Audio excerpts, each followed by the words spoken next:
കാണൂ പരസ്യരഹിതമായ ഏറ്റവും പുതിയ എപ്പിസോഡുകൾ.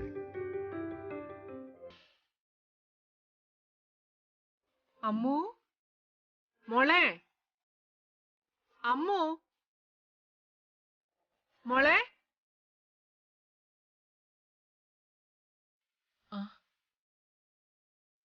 എന്റെ അമ്മു, നീ ഇവിടെ വന്നിരിക്കുക. ഞാൻ എവിടൊക്കെ തെരഞ്ഞൂന്നറിയോ? എന്തു പറ്റി ഈ കുട്ടിക്ക്? അമ്മു, എന്തു പറ്റി? മോളെന്താ ഇവിടെ വന്നിരുന്ന് ഉറങ്ങുന്നേ? ഇന്നലെ രാത്രി ശരിക്കും ഉറങ്ങിയില്ലേ? മുഖം കണ്ടാൽ അറിയാലോ, കരഞ്ഞുറങ്ങിയ പോലെ ഉണ്ടല്ലോ. അതമ്മേ, വല്ലാത്തൊരു തലവേദന ഇടയ്ക്കിടെ ഇങ്ങനെ വരുന്നതാ. എന്നിട്ട് പിന്നെ എന്തിനാ നീ ഇവിടെ വന്നിരുന്നേ? എന്നോട് പറയായിരുന്നില്ലേ? ഞാൻ പാമ്പുരുട്ടി തരില്ലേ? അത് വെട്ടവും കാര്യം കിട്ടാൻ ഇവിടെ വന്നിരുന്നത്. അറിയാതെ ഉറങ്ങിപ്പോയി. രാവിലെ ഒരു തവണ വന്നതല്ലാതെ പിന്നെ നീ എന്റെ റൂമിലേക്ക് വന്നതേ ഇല്ല. ഞാൻ കരുതി നീ കിച്ചണിലായിരിക്കുമെന്ന്. എന്നാലും ഇടയ്ക്കിടയ്ക്ക് ഓടി വരാറുള്ളതല്ലേ. എന്തു പറ്റിയെന്ന് അറിയാനാ ഞാൻ അന്വേഷിച്ചു വന്ന്. വാ, റൂമിലേക്ക് പോ. അമ്മേ, ഓ, അമ്മയുടെ മോൻ പോയോ? അവനെപ്പോഴും റൂമിലേക്ക് പോയി. അവനെ എന്റെ റൂമിൽ കണ്ടിട്ടാണോ പിന്നെ നീ ആ വഴിക്ക് വരാതിരുന്നേ?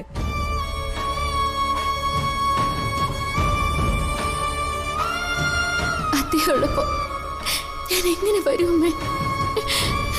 അമ്മയ്ക്കറിയില്ല അമ്മയുടെ മോനാണ് എന്റെ ഭർത്താവെന്ന്. അല്ല, നീ എന്താ ആലോചിക്കുന്നെ?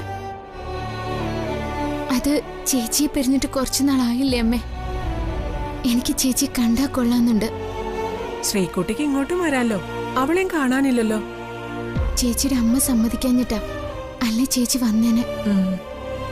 നിനക്ക് അവളെ കാണണമെന്നുണ്ടെങ്കിൽ അവിടം വരെ പോയിട്ട് വാ. എന്തായാലും തനിച്ചു പോണ്ട, രാജുവിനെയും കൂട്ടി വിടാം. വാ, പാമ്പുരുട്ടി തരാം.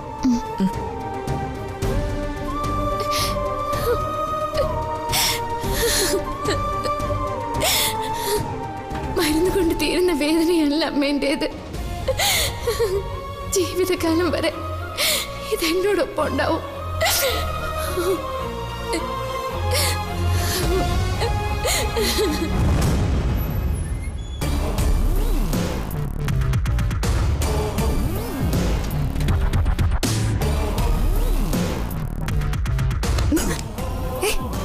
എന്താ ഗൗതം ഇങ്ങനെ? ഇത് ഓഫീസല്ലേ, ആര് വേണമെങ്കിലും കയറി വരാം. പറയട്ടെ, എനിക്ക് നിന്നൊന്ന് കാണാൻ തോന്നിയ പിന്നെ ഞാൻ എന്ത് ചെയ്യണം? അതും നീ ഇവിടെ തന്നെ ഉള്ളപ്പോ.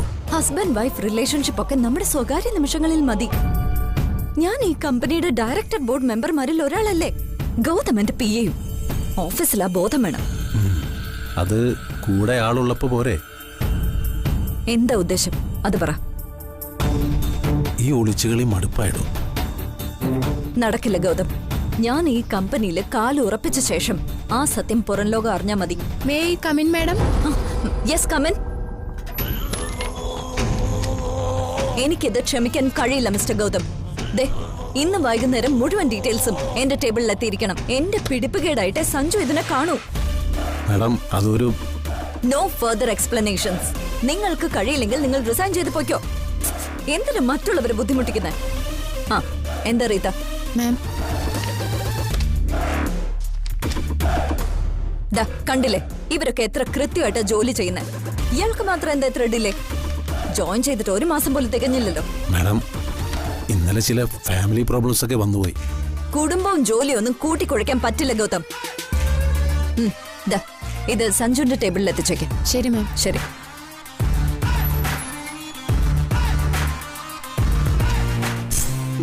കൊള്ളാം, നല്ല പ്രകടനം.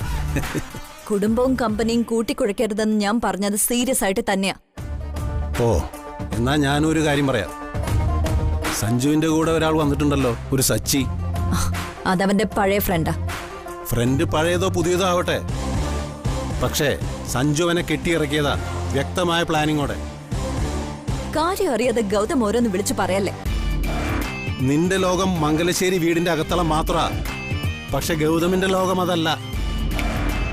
Wait and see.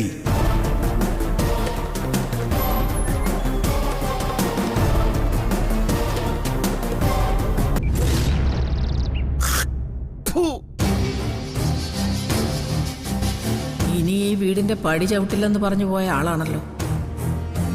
അച്ഛനൊന്ന് വരാൻ തോന്നിയല്ലോ. ഇവിടെ എന്തൊക്കെ സംഭവങ്ങളുണ്ടായി. ലച്ചന്റെ വിവാഹം നടന്നു, മുത്തശ്ശി മരിച്ചു. ഞാൻ വന്നതേ സൗഹൃദം പുതുക്കാനോ ബന്ധങ്ങൾ ഊട്ടിയുറപ്പിക്കാനോ അല്ല. പിന്നെന്തിനാണാവോ ഇങ്ങോട്ട് കെട്ടിയെടുത്തത്? മകളെ കെട്ടിച്ചു വിട്ടതാണെങ്കിലും അവൾ പെരുവഴിയിലേക്ക് ഇറങ്ങേണ്ടി വരുമ്പോ ഒരച്ഛന് കണ്ടില്ലെന്ന് കരുതിയിരിക്കാൻ പറ്റുമോ?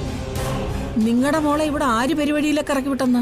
അവള് മാത്രമല്ല, എല്ലാവരും ഇറങ്ങാൻ പോവുകയല്ലേ. ഇൻകം ടാക്സുകാര് അവൾക്കുണ്ടായിരുന്ന പൊന്നെല്ലാം കൊണ്ടുപോയില്ലേ? അത് തിരിച്ചു കിട്ടും. അതിന് വേണ്ടുന്നൊക്കെ അർജുൻ ചെയ്തിട്ടുണ്ട്. കള്ളപ്പണത്തിന്റെ കൂടെ പിടിച്ച സ്വർണം എവിടെ തിരിച്ചിട്ടാണ്? വലിയ കുടുംബക്കാരെന്ന് കരുതിയാ ഞാൻ എന്റെ മോളെ കെട്ടിച്ചയച്ചത്. അത്രയ്ക്ക് വരുത്തമാണെങ്കിലേ നിങ്ങൾ നിങ്ങളുടെ മോളെ അങ്ങ് വിളിച്ചോണ്ട് പോ. അതിന് തന്നെയാ ഞാൻ വന്നത്. എന്ത് കണ്ടിട്ട് ആനന്ദവല്ലി ഇത്രയും അഹങ്കാരം കാണിക്കുന്നത്? ഈ വീട്ടിലോ ഇക്കണ്ട സ്വത്തിലോ എന്തെങ്കിലും അവകാശം ആനന്ദവല്ലിക്കും മക്കൾക്കും ഉണ്ടോ? എല്ലാം അറിഞ്ഞു തന്നെയാ ഞാൻ വന്നത്. മുഴുവൻ സ്വത്തും ഇവിടുന്ന് പോയ ആ പെങ്കുച്ചിന്റെ പേരിലല്ലേ, ലച്ചുവിന്റെ. നിങ്ങൾ കാണിച്ച അഹങ്കാരത്തിനെല്ലാം ദൈവം ശിക്ഷ തരാൻ തുടങ്ങി. തച്ചിലയുടെ ആനന്ദവല്ലിയൊക്കെ പണ്ട്. ഇനി തെരുവിലിറങ്ങി പിച്ചെടുക്കാം. അനുഭവയോഗം ഇല്ലാതെ പോയത് തന്റെ മോക്കാടോ പണിക്കരെ? ഇവളീ വീട്ടിൽ വന്നു കയറിയന്റെ ദുരിതങ്ങളാ ഞങ്ങൾ അനുഭവിക്കുന്നത്. പഴിചാരാൻ ഒരാള് വേണമല്ലോ. അതെന്റെ മോളുടെ തലയിൽ കെട്ടിവെച്ചോ. എന്റെ മോൾ ഇവിടെ വന്ന് കയറുന്നതിന് മുമ്പ് മാധവൻ സ്വത്തൊക്കെ ഇളയ പെണ്ണിന്റെ പേരിൽ എഴുതി വെച്ച കാര്യം മറന്നു കളയണ്ട. കഥയില്ലാത്ത നിങ്ങളോട് ഞാനെന്തിനു സംസാരിക്കണം? എടി മോളെ, ഇത് മുങ്ങിത്താണുകൊണ്ടിരിക്കുന്ന കപ്പല. നീ അവനെയും കൂട്ടി തറവാട്ടിലേക്ക് വാ. നിനക്ക് ഞാൻ ആ തറവാട് എഴുതി തരാം. ആ, അച്ഛനിപ്പോ ഒറ്റത്തടിയാ. നിങ്ങൾക്ക് ഞാനൊരു ബാധ്യതയാവില്ല. ഞാൻ സുജിയുടെ വീട്ടിലേക്ക് പോവാം. മനോജ് ഗൾഫിലായ സ്ഥിതിക്ക് അവൾക്കും അതൊരു തുണയാകും. എന്റെ മോന് ഭാര്യ വീട്ടിൽ വന്നു കിടക്കേണ്ട ഗതി വന്നിട്ടില്ല. ഇതിലും കൂടുതൽ എന്ത് ഗതികേടാ വരാനുള്ളത്? നരേന്ദ്രന്റെ ബലം കണ്ടിട്ടാണെങ്കിൽ വേണ്ട, അവൻ അവന്റെ വഴിക്ക് പോവും. ഒരു കൊച്ചു പെണ്ണിനെ കാണിച്ച് അവനെ കോമാളി വേഷം കെട്ടിച്ചവരാ നിങ്ങൾ. അർജുൻ വരുമ്പോ ഞാൻ പറഞ്ഞ കാര്യങ്ങൾ നീ അവനെ അറിയിക്കേ. ബുദ്ധിയുണ്ടെങ്കിൽ അവൻ നിന്റെയും മോന്റെയും കൂടെ വരും. വരാതെ എവിടെ പോവാനാ? ഇത് നിന്നോട് നേരിട്ട് വന്ന് പറയാനാ സുജയ എന്നോട് പറഞ്ഞത്. തറവാട് നിനക്ക് തരുന്നതിൽ അവൾക്കൊരു എതിർപ്പുമില്ല. എന്നാ അച്ഛ ഇറങ്ങുക, നിങ്ങൾ വരുന്ന ദിവസം അറിയിച്ചാ മതി.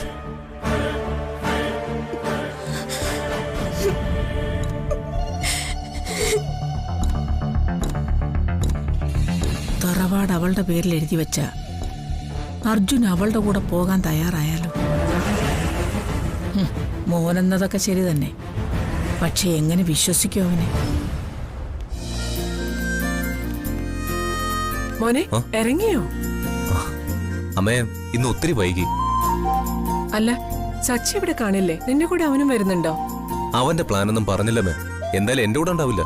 അവനിപ്പോ എഴുന്നേറ്റേ ഉള്ളൂ. ഇറങ്ങണേ. ആ മോനെ, അതെ, നീ ഒരു വണ്ടി ഒന്ന് ഏർപ്പാടാക്കണേ. അമ്മൂന് ശ്രീകുട്ടി ഒന്ന് പോയി കാണണമെന്നൊരാഗ്രഹം പറയാ. എന്തിന്? സ്വാതിയുടെ ഇങ്ങോട്ട് വരാൻ ഞാൻ വിളിച്ചു പറയാം. അത് വേണ്ട മോനെ, കാഞ്ചനയ്ക്കത് ഇഷ്ടാവില്ല. മോനൊരു വണ്ടി ഏർപ്പാടാക്കിയാ മതി. അവള് പോയിട്ട് വന്നോളൂ. അത് ചെയ്യാം. അല്ല, എവിടെ അമ്മു? ഈ വീട്ടിൽ വെച്ച് അവളെ ഞാൻ ഇതുവരെ കണ്ടില്ലല്ലോ. തലവേദന എന്ന് പറഞ്ഞ് റൂമിൽ പോയി കിടക്കുക. ഓ, ശരിയമ്മേ, ഇപ്പൊ തന്നെ ലേറ്റാ.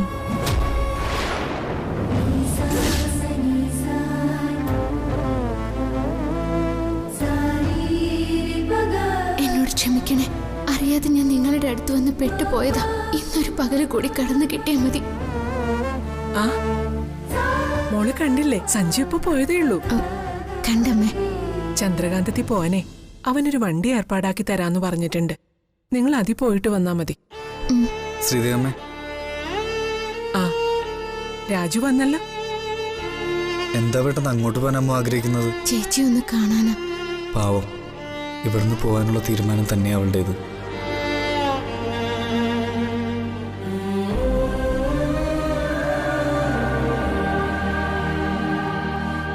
ഒരിക്കൽ ഞാൻ എന്റെ കഥ പറയാൻ അമ്മയോട് പറഞ്ഞിരുന്നു. ഇനി എനിക്ക് കഥ പറയാൻ കഴിയില്ല അമ്മ. ആ കഥയിൽ എന്റെ ഭർത്താവ് അമ്മയുടെ മകനാണ്. ഇനിയൊരു യാത്ര പറച്ചിലിന് പോലും സമയം കിട്ടിയെന്ന് വരില്ല. വാ മോളെ, ഈ കുട്ടി എന്തായി കാട്ടുന്നത്? അവള് യാത്ര ചോദിക്കാണ് ശ്രീദേവമ്മേ. നിങ്ങളാരും ഒന്നും അറിയുന്നില്ല.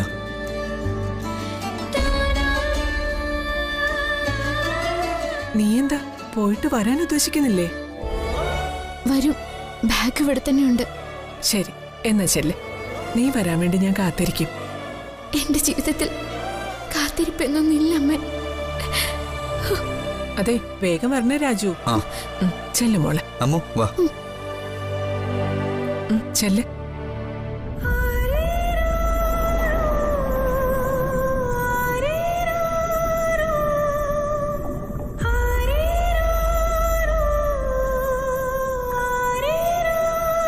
പാവം കുട്ടി. ഇത്രയും ഗുരുഭക്തിയുള്ള ഒരു കുട്ടിയെ ഞാൻ എന്റെ ജീവിതത്തിൽ കണ്ടിട്ടില്ല. ചിലപ്പോ തോന്നിപ്പോവും അവള് ഞാനല്ലേന്ന്.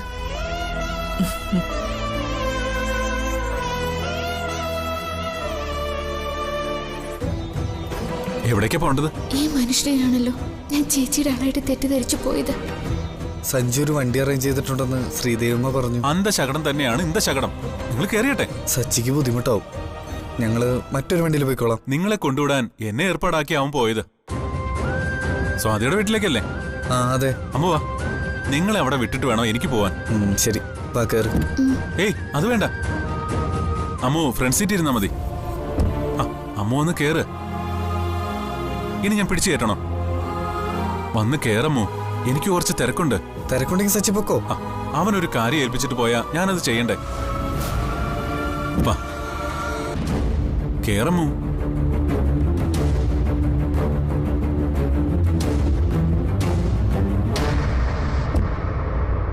ഇനി ഞാൻ നിന്നെ പിടിച്ചു കയറ്റണം.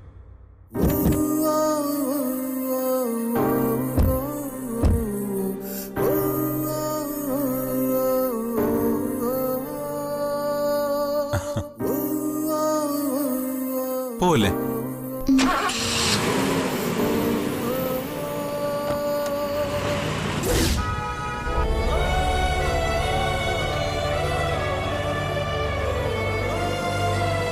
അവിടുന്ന് ഇറങ്ങാൻ നേരം അമ്മ വിളിച്ചാ മതി. ഞാൻ വണ്ടിയുമായി വരാം. വിളിക്കാൻ എന്റെ ഫോൺ നമ്പർ അമ്മുവിന് അറിയണ്ടേ? അത് രാജുവേട്ടൻ വിളിച്ചോളും. അമ്മുവിന് എന്താ വിളിച്ചാല്? മറ്റൊരാൾ കൂടെ ഉണ്ടെന്ന ചിന്ത പോലും അവനില്ല. ഇതിൽ എന്റെ ഫോൺ നമ്പർ ഉണ്ട്, വാങ്ങിക്കോ. ഒരുത്തൻ അവളെ താലി കെട്ടി. ഇപ്പോ അവന്റെ കൂട്ടുകാരൻ അവളെ സ്നേഹിക്കാനും തുടങ്ങി. ഇതൊക്കെ എവിടെ ചെന്ന് അവസാനിക്കുമെന്ന് മാത്രം അറിയില്ല. അമ്മു മോഡേൺ ഡ്രസ്സൊക്കെ ധരിച്ചു തുടങ്ങണം കേട്ടോ. ഏത് ഡ്രസ്സും അമ്മുവിന് നന്നായി ചേരും. തന്റെ ചേച്ചി എന്താ ഇതൊക്കെ പറഞ്ഞു തരാത്തെ? താനിപ്പോ ജീവിക്കുന്നതേ നാട്ടുമ്പുറത്തൊന്നുമല്ല, സിറ്റിയിലെ അമ്മു ജീവിക്കുന്നത്. താനിങ്ങനെ ഗ്ലൂമി ആയിരിക്കരുത്. ലൈഫ് ഒന്നല്ലേ ഉള്ളൂ, അതമ്മു മനസ്സിലാക്കണം.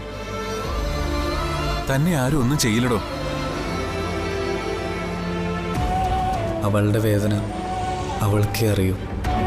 അതാരോടും അവൾക്ക് ഷെയർ ചെയ്യാനും കഴിയുന്നില്ല. സാഹചര്യം തിരിച്ചറിയാതെ പെരുമാറുന്ന മനുഷ്യനോളം വിഡ്ഢി ആരുണ്ട്?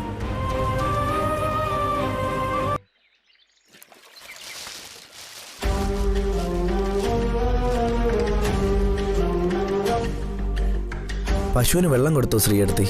ആ, അവൾക്ക് വെള്ളം കൊടുത്തു. അച്ഛൻ വന്നിരുന്നല്ലേ? വന്നിരുന്നു. ഞാൻ ചെന്ന് ലച്ചുവിന്റെ കല്യാണം വിളിച്ചതാ. കല്യാണത്തിന് വന്നില്ല. അച്ഛൻ വന്ന് എന്തിനാന്ന് അനിയൻ അറിഞ്ഞില്ലേ? കുറച്ചൊക്കെ ഞാനും അറിഞ്ഞു. എന്താ ശ്രീജയെടുത്തിയുടെ തീരുമാനം? തീരുമാനം എടുക്കേണ്ടത് ഞാനാണോ അനിയ? അർജുനേട്ടനൊരു മനസ്സ് വരണ്ടേ? ഏട്ടത്തിയുടെ അനിയത്തിക്ക് അച്ഛൻ വാക്കാൽ പറഞ്ഞു വെച്ച ഷെയറാ ശ്രീജയെടുത്തേക്ക് എഴുതി തരാന്ന് പറഞ്ഞത്. അത് വേണ്ടെന്ന് വെച്ചാ ഏട്ടത്തി ഒരു മണ്ടിയാണെന്ന് ഞാൻ പറയും. നമുക്കാർക്കും ഒരവകാശമില്ലാത്ത വീട്ടിലാണ് നമ്മൾ കിടക്കുന്നത്. ശരിക്കു പറഞ്ഞ കുടികിടപ്പുകാരാ നമ്മൾ. അർജുനേട്ടനാണെങ്കിൽ ഒരു പണിക്ക് പോകുന്നുമില്ല. എല്ലാം അറിഞ്ഞിട്ടല്ലേ അച്ഛൻ വന്നത്? ലച്ചു വന്ന് ഇവിടുന്ന് ആരോടും ഇറങ്ങി പോകാനൊന്നും പറയില്ല എന്ന് വെച്ച് എന്ത് പ്രതീക്ഷയാണ് നമുക്കുള്ളത്? അർജുനേട്ടനില്ലാതെ എന്ത് തരാന്ന് പറഞ്ഞാലും ഞാൻ പോവില്ല. ഞാൻ ഏട്ടത്തിയെ നിർബന്ധിക്കാൻ കാരണമുണ്ട്. മുത്തശ്ശിയുടെ മരണം വെറുതെ വിട്ടുകളയാൻ ഞാൻ ഉദ്ദേശിക്കുന്നില്ല. മുത്തശ്ശി എങ്ങും പോയിട്ടില്ല. മുത്തശ്ശിയുടെ ആത്മാവ് ഈ വീട്ടിൽ തന്നെയുണ്ട്. ബലിയിട്ടതുകൊണ്ടൊന്നും ആത്മാവിനൊരു ശാന്തിയും കിട്ടാൻ പോകുന്നില്ല. അനിയൻ പറയുന്നത്? മുത്തശ്ശിയുടെ മരണത്തിൽ ദുരൂഹതയുണ്ടെന്ന് കാണിച്ച് പോലീസിൽ പരാതിപ്പെടാനാ എന്റെ തീരുമാനം. അതിനു മുമ്പ് ശ്രീജയെടുത്ത് ഇവിടുന്ന് പോകാൻ നോക്കണം. പോലീസിൽ പരാതിപ്പെട്ടാലുള്ള ഭവിഷ്യത്ത് അനിയൻ ഓർക്കാതെയാണോ ഇങ്ങനെ ഒരു തീരുമാനം? നാട്ടുകാരൊക്കെ വിവരം അറിയില്ലേ? അത് ഒളിച്ചു വെക്കാൻ പറ്റുന്ന കാര്യമാണോ? ഈ വീട്ടിൽ ആരെയും സംശയമുള്ളതായി ഞാൻ പറയില്ല. പുറത്തു നിന്ന് ആരെങ്കിലും വന്നതാണെങ്കിലോ? അനിയൻ എന്തു പറഞ്ഞാലും സംശയത്തിന്റെ മുന നേടുന്നത് ഈ വീട്ടിലുള്ളവരുടെ നേരെയാവും. മുത്തശ്ശിയുടേത് സ്വാഭാവിക മരണമാണെങ്കിൽ നിരപരാധികളെ ക്രൂശിക്കുന്നതിന് തുല്യമല്ലേ? ആ തുണിക്കഷ്ണം അപ്പൊ മുത്തശ്ശിയുടെ കയ്യിൽ എങ്ങനെയാ വന്നത്? ശ്രീജയടുത്ത് മറുപടി പറ. മുത്തശ്ശിയുടെ മുറിയിൽ നിന്ന് അവസാനം പോയത് ഞാനാ. അന്നേരം മുത്തശ്ശി 2 കൈ നെഞ്ചിൽ കോർത്തു വെച്ച കിടന്നത്. തുണിക്കഷ്ണം തന്നത് ഞാനാണെന്ന് പോലീസിൽ പറയില്ല അനിയ. ഞാനത് പറയില്ല. ആ പാവത്തെ കൊന്നത് തന്നെ. അത് ചെയ്തവനെ സുഖിച്ചു വാഴാൻ ഞാൻ സമ്മതിക്കില്ല. പോലീസിൽ പരാതിപ്പെടാൻ പോകുന്നതിന് മുമ്പ് അനിയൻ ലച്ചുനോടൊന്ന് സംസാരിക്കും. അവള് പറയുന്നത് പോലെ അനിയൻ ചെയ്യാവൂ. ലച്ചുവിനെ ഞാൻ വിളിക്കുന്നുണ്ട്.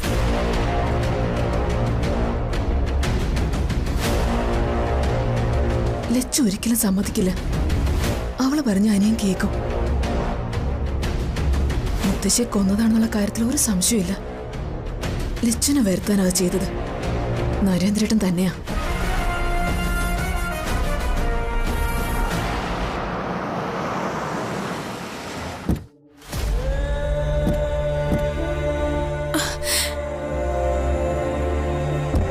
അച്ഛാ, എന്നോട് ക്ഷമിക്ക് ചേച്ചി. ഞാനൊരു പാപിയായി പോയി. ചേച്ചി ആരാണെന്ന് ഞാൻ അറിയാതെ പോയി.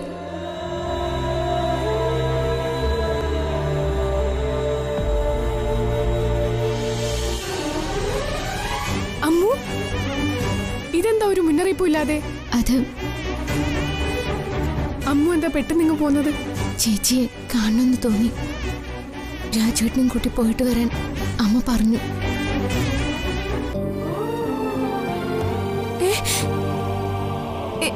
എന്നാ ഇത്? ഈ ചേച്ചി അനിയത്തി കൊള്ളാലോ അങ്കിളെ. എനിക്കിവളാരാണെന്നും ഇവൾക്ക് ഞാൻ ആരാണെന്നും സച്ചിക്ക് അറിയില്ല. അറിയാത്തത് ശരിക്കും നിനക്കാ ശ്രീകുട്ടി. നീ ഒന്നിച്ചൊരു ജീവിതം സ്വപ്നം കാണുന്ന സഞ്ജുവിന്റെ ഭാര്യയെ ഇവള്. ആ സത്യം നീ അറിഞ്ഞ ഇതായിരിക്കില്ല നിന്റെ മനോഭാവം.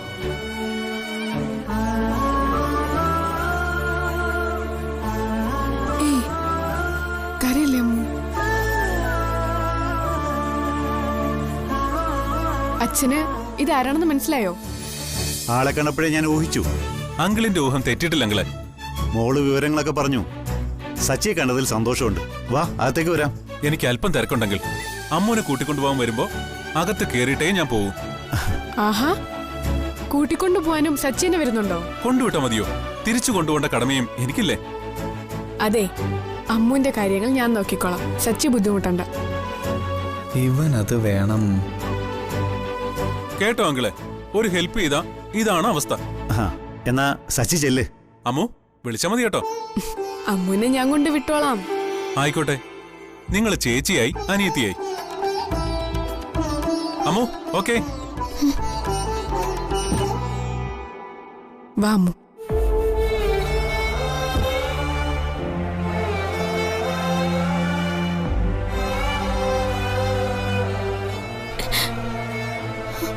ഞാൻ പറഞ്ഞ നീ പോലും വിശ്വസിക്കില്ല.